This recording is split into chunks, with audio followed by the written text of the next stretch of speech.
तो नमस्ते बंधु, मेरा नाम है सुदीप और स्वागत है मेरे चैनल रेसलिंग पैरेट पे। तो आज था स्मैकडाउन का सीजन प्रीमियर का शो, जिसके अंदर हमें king of the ring and queen's crown tournament के मैचेस देखने को मिले। और क्वींस क्राउन टूर्नामेंट के मैचेस के जो विनर थे, हम ये कह सकते हैं कि डब्ल्यूडब्ल्यू ने शायद हम सबको शॉक कर दिया है। साथ ही साथ फाइनली हमारे वाइज मैन पॉल हेमन ने दे दी है धमकी the beast incarnate Brock Lesnar को। और शो के मेन इवेंट में था एज वर्सेस रॉलिंस का शो डाउन, जिसके अंदर हमें उनके तीसरे मैच के लिए एक बहुत बड़ा स्टिपुलेशन ऐड होता हुआ दिखा। तो आज की इस वीडियो में हम पूरे स्मैकडाउन को कवर करने वाले हैं। तो अगर आप इन सारी बातों के बारे में जानना चाहते हैं देन इस वीडियो को बिना स्किप किए लास्ट तक जरूर देखना। साथ ही साथ चैनल को सब्सक्राइब करके नोटिफिकेशन बेल को भी ऑन कर दीजिए। तो फिर चलिए शुरू करते हैं इस वीडियो में। अब आज स्मैकडाउन की शुरुआत हमें थोड़ी सी लेट देखने को मिलती है, क्योंकि हमें जब स्मैकडाउन देखने को मिलता है टीवी के ऊपर, तब already Becky Lynch and Sasha banks ring में मौजूद थी और बियांका ब्लेयर अपना एंट्री कर रही थी रिंग के अंदर। क्योंकि शो का जो पहला सेगमेंट होना था वो होना था इन तीनों के बीच का चैंपियनशिप कॉन्ट्रैक्ट साइनिंग मैच। और बेसिकली डब्ल्यूडब्ल्यू के कॉन्ट्रैक्ट साइनिंग में हमें जो देखने को मिलता है, हमें यहाँ पर भी वही देखने को मिला। क्योंकि सेगमेंट की स्टार्टिंग तो होती है जब तीनों सुपरस्टार्स खुद को ही महान बताने की कोशिश करते हैं। बेकी कहती है कि कैसे उन्होंने बियांका ब्लेयर को 26 सेकंड में हराया था समर स्लैम के अंदर। साशा कहती है कि कैसे लास्ट वीक रॉक के अंदर उन्होंने बेकी लिंच या बियांका ब्लेयर दोनों को मार गिराया था। और बियांका कहती है कि तुम दोनों सिर्फ मुझे पीछे से अटैक करती हो, अगर दम है तो सामने से आके मुझे अटैक करो। एंड एज एक्सपेक्टेड यहाँ पे कॉन्ट्रैक्ट साइनिंग तो हुई नहीं, तीनों जो लेडीज है वो आपस में भिड़ गए।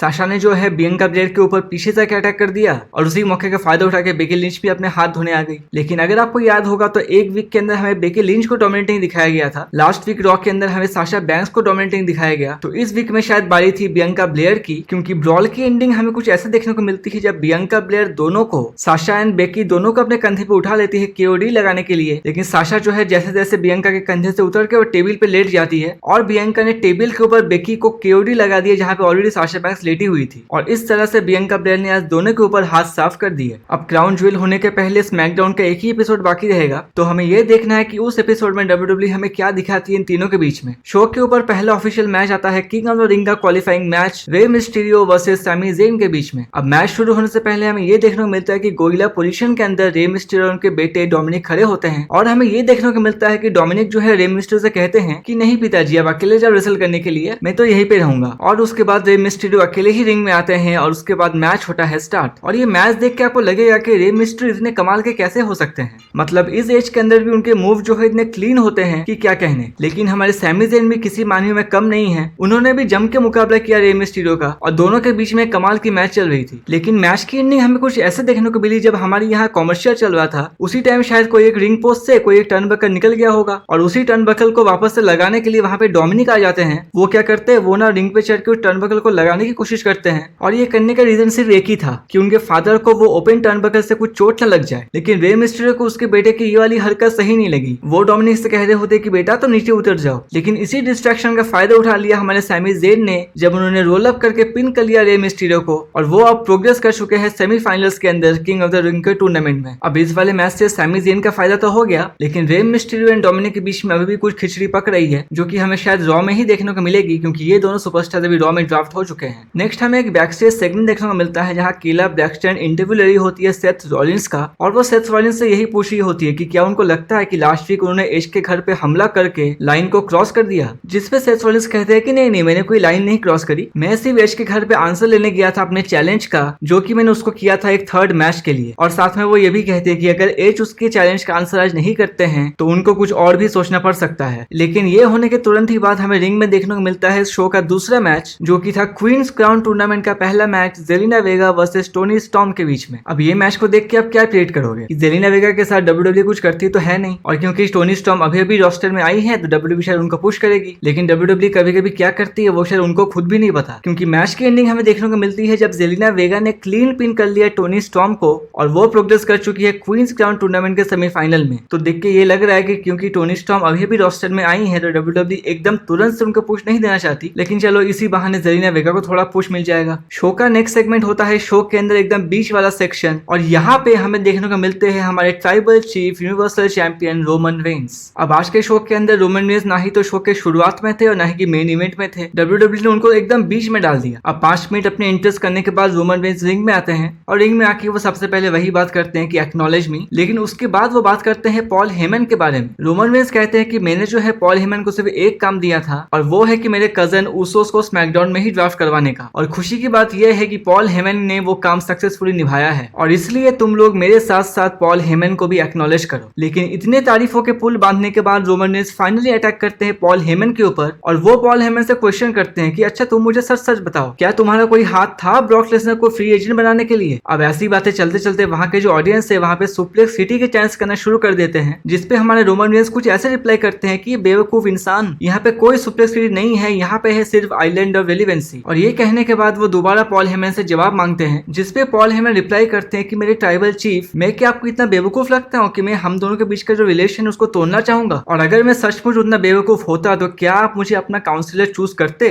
और ऐसी बातें करके पॉल हेमन जो है रोमन रेंस को विश्वास दिलाने की कोशिश करते हैं, लेकिन रोमन रेंस का ये कहना था कि तुम ये सब बातें मुझे मत बोलो, तुम कैमरे की तरफ रुक करके ये सब बातें ब्रॉक लेसनर से कहो। अब ये सुनने के बाद पॉल हेमन जो है वो थोड़ा चिंता में पड़ जाते हैं, लेकिन क्योंकि ट्राइबल चीफ ने उनसे कहने के लिए कहा है तो उनको ये करना ही होगा। हेमन जो है लेसनर को टारगेट करके इस बार बोल रहे होते हैं कि ब्रॉक, जैसे मैंने तुमको बताया था कि तुम वो इंसान हो जो कि अंडरटेकर की स्ट्रीक को तोड़ सकते हो रेसलमेनिया के अंदर, और उस वाले मैच में अंडरटेकर ने अपना काल देखा था, कुछ सिमिलर से तरीके से तुम्हारा काल भी आ चुका है और उसका नाम है रोमन रेंस। और ये कोई प्रेडिक्शन नहीं है, ये है एक स्पॉइलर तुम्हारे लिए। अब इस वाले बात से हम कह सकते हैं कि पॉल हेमन ने सीधा सीधी धमकी दे दी ब्रॉक लेसनर को। मतलब इतने दिनों से तो यही चल रहा था ना कि पॉल हेमन जो है कभी रोमन रेंस के साइड में जा रहे थे, कभी ब्रॉक लेसनर से छुप रहे थे, लेकिन आज के प्रो में उन्होंने सीधा सीधी रोमन रेंस का साथ दिया है, ब्रॉक लेसनर को टारगेट दे दिया है। अब ब्रॉक लेसनर इतना कुछ सुनने के बाद अभी क्या चुप रहेंगे, वो हमें नेक्स्ट वीक देखने को मिलेगा, क्योंकि नेक्स्ट वीक के लिए ब्रॉक लेसनर ऑफिशियली अनाउंस हो चुके हैं। तो अब देखते हैं क्राउन ज्वेल के पहले लास्ट स्मैकडाउन में WWE क्या दिखाती है इन दोनों के बीच में। शो का अगला मैच आता है क्वींस क्राउन टूर्नामेंट का सेकंड मैच, जो कि होना था लिव मॉर्गन वर्सेस कार्मेला के बीच में। अब इस वाले मैच के अंदर जो एक कंटेंडर थी लिव मॉर्गन, वो ना ही तो सिर्फ इस मैच के लिए बल्कि वो फेवरेट थी कि वो इस टूर्नामेंट को जीत के क्वीन ऑफ द रिंग भी बन जाए। लेकिन यहाँ आता है WWE का मोस्ट शॉकिंग डिसीजन पूरे नाइट का, क्योंकि इस मैच में कार्मेला ने क्लीन पिन कर दिया लिव मॉर्गन को, और लिव मॉर्गन जो है इस टूर्नामेंट के पहले मैच में ही हार के टूर्नामेंट से बाहर हो चुकी है। मेरे समझ के तो बाहर है कि मैं इसके ऊपर अपना क्या रिएक्शन दूं, और काफी फैंस जो ये सोच रहे थे कि WWE queen of the ring का टूर्नामेंट लिव मॉर्गन को जितवा के उनको फाइनली पुश देने वाली है, उन सारे फैंस के सपने तो जरूर टूट गए होंगे। नेक्स्ट आता है शो के अंदर का एक ऐसा सेगमेंट जिसको तो ना ही आपको सुनने में इंटरेस्ट होगा, ना ही कि मुझे बताने में इंटरेस्ट होगा, बट क्योंकि हम यहाँ पे पूरे स्मैकडाउन को कवर कर रहे हैं तो इसको भी बताना जरूरी है, क्योंकि अगला सेगमेंट आता है हैप्पी कॉर्बन का हैप्पी टॉक सेगमेंट। और हैप्पी कॉर्बन के साथ मैट कैप मॉस भी आए हुए थे और दोनों मिलकर बस पागल की तरह हंसे जा रहे थे। कुछ होता नहीं है सेगमेंट के अंदर, वहाँ पे केविन ओवेंस आ जाते हैं, वो दोनों को एक साथ मारने की कोशिश करते हैं, पर क्योंकि यहाँ पे 2-on-1 की एडवांटेज मिलती है हैप्पी कॉर्बन को, तो दोनों ने केविन ओवेंस को मार के साइड में लगा दिया। इस फ्यूड के अंदर क्या चल रहा है, क्यों चल रहा है, किसी के समझ में नहीं आ रहा है। हम बस यही होप करते हैं कि केविन ओवेंस जब रॉ में जाए तब उनके साथ कुछ अच्छा हो जाए। शो का अगला मैच आता है फिन बैलर वर्सेस सिजारो के बीच में किंग ऑफ द रिंग का क्वालिफाइंग मैच। अब सबसे पहली बात तो ये दोनों सुपरस्टार्स को एक ही मैच के अंदर डालने का क्या मतलब है, मुझे समझ में नहीं आया, क्योंकि सिजारो भी बहुत दिनों के बाद अपना रिटर्न कर रहे हैं और फिन बैलर भी रोमन रेंस के साथ मैच हार के आ रहे हैं, तो इन दोनों के बीच में जो भी मैच को हारता उनके तो और भी बुरे दिन स्टार्ट होने वाले थे। और अब मैच की बात करें तो इन दोनों की मैचेस कैसे होते हैं हम सबको पता है, और ये दोनों सुपरस्टार्स अगर एक ही मैच के अंदर एक दूसरे के साथ कम्पीट करें तो आप समझ सकते हो कि कैसा मैच हो सकता है। और ये मैच भी काफी कमाल का था, क्योंकि दोनों रेसलर्स टेक्निकली बहुत साउंड है, लेकिन एंड में फिन बैलर के हाथों सिजारो चल जाते हैं बली, और फिन बैलर ने क्लीन पिन कर दिया सिजारो को, और वो आगे बढ़ चुके हैं किंग ऑफ द रिंग के टूर्नामेंट में। अब पहले मैच में सैमी ज़ेन जीत गए, अब दूसरे में फिन बैलर जीत गए, तो नेक्स्ट वीक स्मैकडाउन के अंदर हमें Finn Balor versus Sami Zayn का मैच देखने को मिलेगा सेमीफाइनल्स के अंदर, और उस वाले मैच को जो जीतेगा वो जाएगा क्राउन ज्वेल में फाइनल्स के लिए। लेकिन शो के अंदर इतना कुछ होने के बाद जो शो का फाइनल सेगमेंट था वो कोई मैच नहीं था। शो के मेन इवेंट सेगमेंट में आते हैं सेथ रॉलिंस, और वो रिंग में आके दोबारा से एज को चैलेंज करते हैं मैच के लिए, और वो डिमांड करते हैं कि एज इस बार उसके चैलेंज का आंसर करे। अब क्योंकि एज वहां पे आते नहीं है तो वो एज को भड़काने के लिए बातें कर रहे होते हैं कि कैसे एज जो है वो कावर्ड है, अपने किड्स के लिए वो इंस्पिरेशन नहीं है। सेथ रॉलिंस तो इतने जोश में थे, उन्होंने एज को ऐसा भी बोल दिया कि तुम मुझे बस जगह बताओ, बस टाइम बताओ, और तुम कोई स्टिपुलेशन भी बता दो, मैं जो है हर चीज के लिए रेडी हूँ। लेकिन यही चीज सेथ रॉलिंस के लिए भारी पड़ जाती है, क्योंकि उसकी कुछ ही देर बाद हम देखते हैं कि एज जो है रिंग में आते हैं और आके कोई बात नहीं करी उन्होंने। वो सबसे पहले लगाते हैं सेथ रॉलिंस को एक स्पीयर, और उसके बाद वो वही चेयर का जो निचला हिस्सा होता है उसको तोड़ के सेथ रॉलिंस के ऊपर क्रॉस फेस लगाने की कोशिश करते हैं, लेकिन सेथ रॉलिंस जो है जैसे जैसे वहां से भाग निकलते हैं। लेकिन उसके बाद फाइनली एज ने सेथ रॉलिंस के साथ एक तीसरे मैच के लिए एक्सेप्ट कर लिया है। एज लेते हैं माइक और वो कहते हैं यू मी